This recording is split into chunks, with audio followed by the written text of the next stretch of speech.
Republic Kannada ಒಂದು 12 ಪ್ರಶ್ನೆಗಳನ್ನು ಕೇಳ್ತಾ ಇದೆ. ಆ 12 ಪ್ರಶ್ನೆಗಳು ನಿಮಗೆ ಸ್ಕ್ರೀನಲ್ಲಿ ಬರ್ತಾ ಇರುತ್ತೆ. ಯಾಕೆಂದರೆ ಈ ಪ್ರಶ್ನೆಗಳಿಗೆ ಉತ್ತರ ಕೊಡೋರು ಯಾರು ಅಂತೇಳಿ ನೋಡಿ. ಜಾಗದ ಅಗ್ರಿಮೆಂಟ್ ಹಾಗಾದರೆ 100 ಮರಗಳನ್ನು ಕಡಿದಿದ್ಯಾರು? ಪ್ರತಾಪ್ ಸಿಂಹ ತಮ್ಮ ಅಲ್ಲದಿದ್ದರೆ ಆ ಮರಗಳನ್ನು ಕಡಿದದ್ಯಾರು? ಆ ಮರ ಕಡಿದಿರುವಂಥ ವಿಚಾರ, ಅಷ್ಟೊಂದು ಮರಗಳನ್ನು 100 ಮರಗಳನ್ನು ಕಡಿದಿರುವಾಗ ಅರಣ್ಯ ಇಲಾಖೆಯಲ್ಲಿ ಹೋಗಿತ್ತು ನೋಡಿ. ಇಲ್ಲಿ ಹಾಕಿದ್ದೀವಿ, ಮರ ಕಡಿದ ಜಾಗ ಪ್ರತಾಪ್ ಸಿಂಹ ತಮ್ಮನಿಗೆ ಸೇರಿದೆಯಾ ಸೇರಿಲ್ವಾ? ಜಾಗದ ಅಗ್ರಿಮೆಂಟ್ ಶುರುವಾಗುವ ಮುನ್ನ ಮರ ಕಡಿಸಲಾಯ್ತಾ? ಹಾಗಿದ್ರೆ ಅಗ್ರಿಮೆಂಟ್ ವೇಳೆಗೆ ಮರ ಕಡಿತಾರ? ಹಾಗಾದರೆ 100 ಮರಗಳನ್ನು ಕಡಿದದ್ದು ಯಾರು? ಪ್ರತಾಪ್ ಸಿಂಹ ಹೇಳ್ತಾರಲ್ಲ, ನನ್ನ ತಮ್ಮ ತಪ್ಪು ಮಾಡಿಲ್ಲ ಅಂತೇಳಿ. ಓಕೆ, ಒಂದು ಸೈಡ್ ಗಿಡೋಣ ಅದನ್ನು. ಆಗಿದ್ರೆ ಮರ ಕಡ್ದದ್ದು ಯಾರು?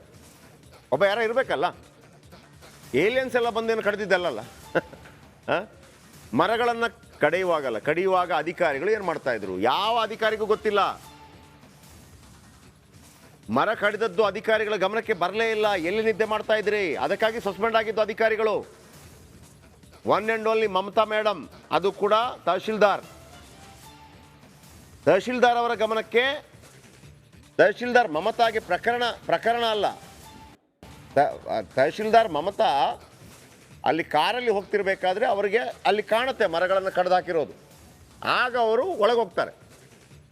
ನಂತರ ಅರಣ್ಯಾಧಿಕಾರಿಗಳ ಗಮನಕ್ಕೆ ತರ್ತಾರೆ. ಆ ಕಾರಣಕ್ಕಾಗಿ ಅರಣ್ಯಾಧಿಕಾರಿಗಳು ಸಸ್ಪೆಂಡ್ ಆಗ್ತಾರೆ, ಇವರ ಗಮನಕ್ಕೆ ಬಂದಿಲ್ಲ ಅಂತೇಳಿ. ಈಗ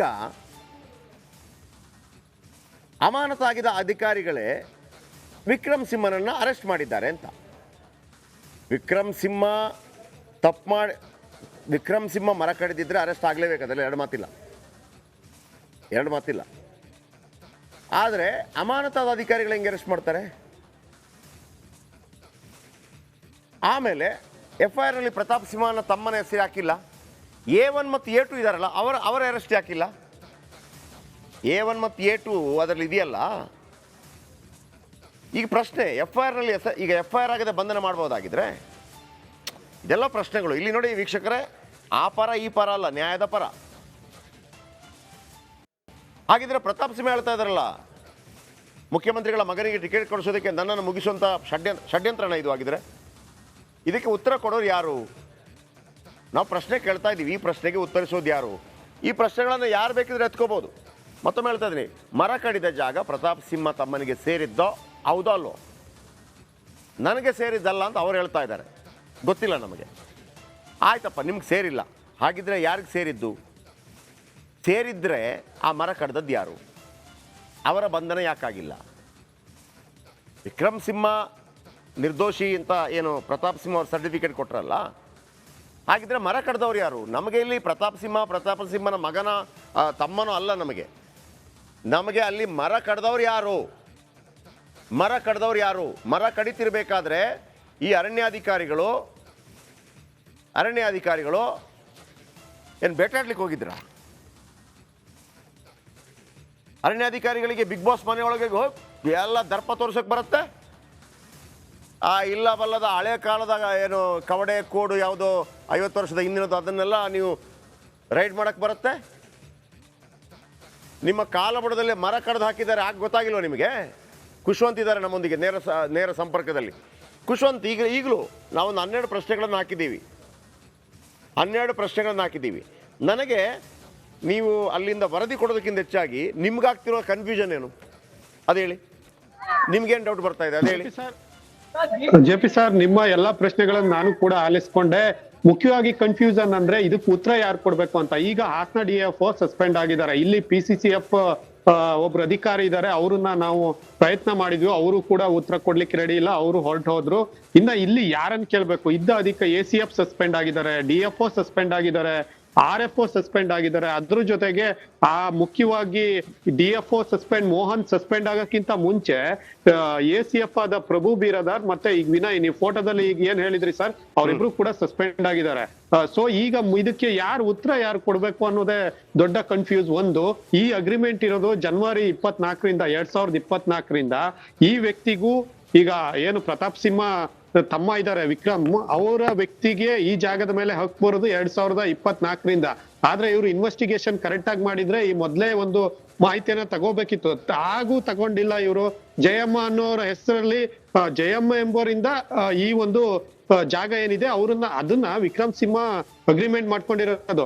ಒರಿಜಿನಲ್ ಆಗಿ ಆ ಜಾಗ ಈಗ ನೋಡಿದ್ರೆ ಜಯಮ್ಮನ್ ಹೆಸರಲ್ಲಿ ಇಲ್ಲ, ಅವ್ರ ತಂದೆ ನಾರಾಯಣ್ ಶೆಟ್ಟಿ ಅಂತಲೋ ಯಾರೋ ಇದ್ದಾರೆ, ಅವ್ರ ಹೆಸರಲ್ಲಿ ಇದ್ದಾರೆ. ಅದು ಇನ್ನು ಪೂರ್ತಿ ಖಾತೆ ಕೂಡ ಆಗಿಲ್ಲ ಅನ್ನುವಂಥದ್ದು ಮಾಹಿತಿ. ಹೀಗಾಗಿ ಎಲ್ಲಾ ಕನ್ಫ್ಯೂಷನ್ಗಳು ನಮಗೆ ಕೇಳ್ತಾ ಇರೋದು, ಈಗ ಇದಕ್ಕೆ ಉತ್ತರವನ್ನ ಸರ್ಕಾರ ಯಾರಿಂದ ಕೊಡ್ಸುತ್ತೆ ಅನ್ನುವಂಥದ್ದು. ಇಲ್ಲಿ ನಮಗೆ ಒಂದು ಬೈಟ್ ಕೊಡ್ಬೇಕು ಅಂದ್ರೂ ಯಾರು ಕೂಡ ಕರೆಕ್ಟ್ ಆಗಿಲ್ಲ. ಈ ಸಂಬಂಧಪಟ್ಟಿದ್ದು ಇದು ಸಸ್ಪೆಂಡ್ ಆಗಿದೆ, ಇಷ್ಟು ಆರೋಪಗಳು ಕೇಳಿ ಬರ್ತಿದೆ ಅಂದ್ರೆ ಸಸ್ಪೆಂಡ್ ಆದ ವ್ಯಕ್ತಿಗಳು ಆರೋಪಿಯನ್ನ ಹಿಡಿದಂತ ಕಾರ್ಯಾಚರಣೆಯಲ್ಲಿ ಭಾಗಿಯಾಗಿ ಈಗ ಅವರು ಕಾಣ್ತಾ ಇಲ್ಲ. ಹಾಗಾದ್ರೆ ಇವ್ರನ್ನ ಹಿಡ್ಕೊಂಡ್ ಬಂದಿದ್ಯಾರೋ ಅಥವಾ ಸಸ್ಪೆಂಡ್ ಆದವರೇ ಹಿಡಿಯೋದಾಗಿದ್ರೆ, ಈಗ ಎಕ್ಸಾಂಪಲ್ ಈಗ ಯಾವ್ದೋ ಒಂದು ಪೊಲೀಸ್ ಕೇಸಲ್ಲೂ ಆದ್ರೆ ಒಂದು ಪ್ರಕರಣಕ್ಕೆ ಸಂಬಂಧಪಟ್ಟಂತ ಸಬ್ ಇನ್ಸ್ಪೆಕ್ಟರ್ ಆಗ್ಲಿ ಅಥವಾ ಡಿವೈಎಸ್ಪಿನೇ ಆಗ್ಲಿ ಅವ್ರು ಸಸ್ಪೆಂಡ್ ಆಗಿರ್ತಾರೆ ಅಂದ್ರೆ ಮತ್ತೆ ಪುನಃ ಅದೇ ಕೇಸಿಕ್ಕೆ ಕಳ್ಳರನ್ನ ಹಿಡಿಕೆ ಅವ್ರನ್ನೇ ಕಳಿಸ್ಬೋದಾ?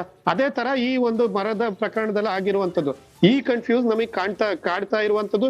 ಜೊತೆಗೆ ಇದಕ್ಕೆ ಉತ್ತರವನ್ನ ಈಗಾಗ್ಲೇ ಬಹುಶಃ ಅರಣ್ಯ ಸಚಿವರು ಕೊಡ್ಬೇಕು, PCCF ಕೊಡ್ಬೇಕು, ಯಾರು ಕೂಡ ಕೊಡ್ಲಿಕ್ಕೆ ರೆಡಿ ಇಲ್ಲ. ಯಾರನ್ನ ಕೇಳ್ಬೇಕು ಅನ್ನೋದೇ ನಮ್ಗೆ ಈಗ ಕನ್ಫ್ಯೂಸ್ ಆಗ್ತಾ ಇರೋದಂಥದ್ದು. JP ಸರ್, ಇದು ನಮಗ್ ಮಾತ್ರ ಅಲ್ಲ, ಸಹಜವಾಗಿ ಕಾನೂನು ಚೌಕಟ್ಟು ಒಳಗಡೆ ನೋಡಿದಾಗ ರಿಪಬ್ಲಿಕ್ ಕನ್ನಡ 12 ಪ್ರಶ್ನೆಗಳನ್ನ ಹಾಕಿದೆ. 12 ಪ್ರಶ್ನೆಗಳು ಯಾರೆಲ್ಲ ವೀಕ್ಷಕರಿಗೆ ಎಲ್ಲ ಏನು ಡೌಟ್ಗಳು, ಇಷ್ಟು ಡೌಟ್ ಇದೆ, ಇಷ್ಟು ಡೌಟ್ ನೀವು ನೋಡ್ತಾ ಹೋದ್ರೆ ನಿಮ್ಗೆ ಅರ್ಥ ಆಗುತ್ತೆ.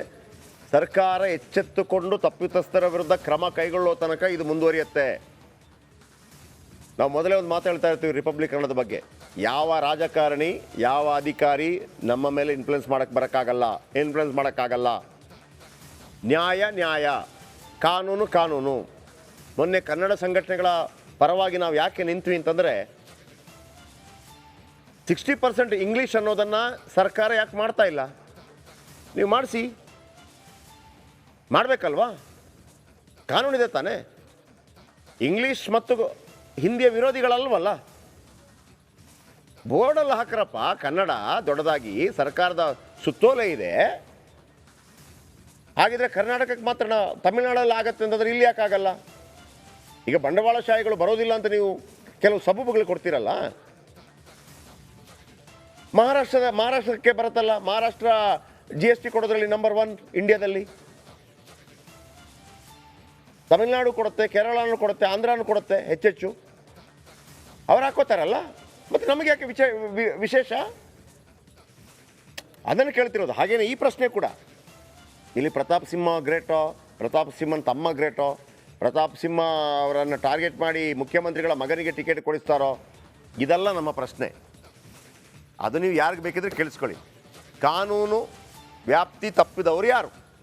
ಪ್ರತಾಪ್ ಸಿಂಹ ತಮ್ಮನ, ಅರಣ್ಯಾಧಿಕಾರಿಗಳ, ಅಥವಾ ಪ್ರತಾಪ್ ಸಿಂಹ ಅಲ್ಲದಿದ್ದರೆ ಇನ್ಯಾರು? ಒದ್ದು ಒಳಗಾಕಿ ಅಷ್ಟೇ. ಅದು ಎಲ್ಲವೂ ಕೂಡ ಕಾನೂನು ಪ್ರಕಾರ ಆಗಲಿ. ಇನ್ನು ಹಾಸನದಲ್ಲಿ ಮರಗಳ